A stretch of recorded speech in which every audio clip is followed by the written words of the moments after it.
Hey guys, it's Pastor Bruce. Today we begin Paul's epistle to the Philippians. Most scholars believe that Paul wrote this letter while he was under house arrest for 2 years in Rome, sometime around 61 or 62 AD. This is the period that ends the book of Acts. We derive from the text that Paul had received some sort of assistance from the church in Philippi, either monetary or material, we're not sure, and that it had been delivered to him by a man named Epaphroditus. More on him in the coming chapters. Now, Paul was sending Epaphroditus back to the Philippians with this thank you letter. You may recall that Philippi was the first European city Paul had evangelized.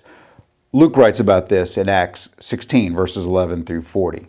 After Paul's customary greeting and prayer, he talks about his current situation and explains that his imprisonment has actually accelerated the preaching of the gospel. And this came from two fronts. There were his co-workers, his allies. They must have been emboldened by the fact that Paul was still effective, even with his captors.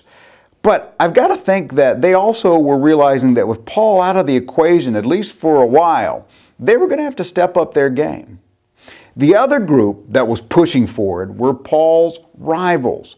And these couldn't have been false teachers or Judaizers or anyone like that, because Paul talks about them preaching the gospel. He wouldn't have been happy about anything else.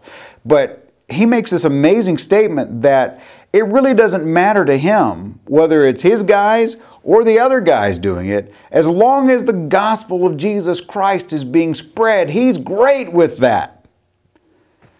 There's another issue that Paul says he's really not bothered about, and that is whether he lives or he dies. As a matter of fact, he says in verse 21, "For to me to live is Christ, and to die is gain." Paul was going to be a winner either way, though he seems to believe that he's going to get out of there.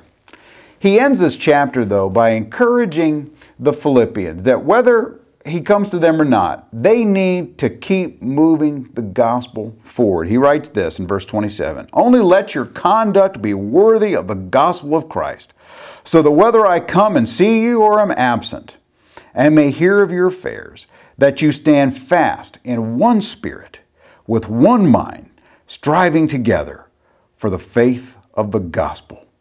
Folks, that needs to be our rallying cry as well. God bless you as you go.